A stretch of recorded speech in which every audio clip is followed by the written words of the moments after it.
Evaluate the expression for x equals -2 and y equals 4. 3x minus 4y squared.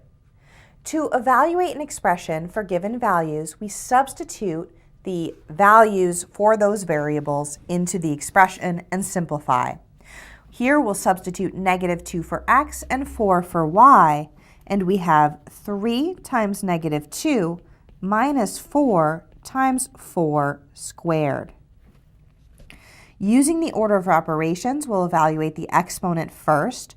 So we have 3 times -2 minus 4 times 16. Now we perform the multiplication and division from left to right.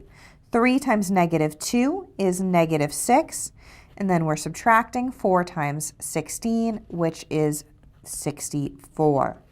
We have -6 minus 64, which is equal to -70.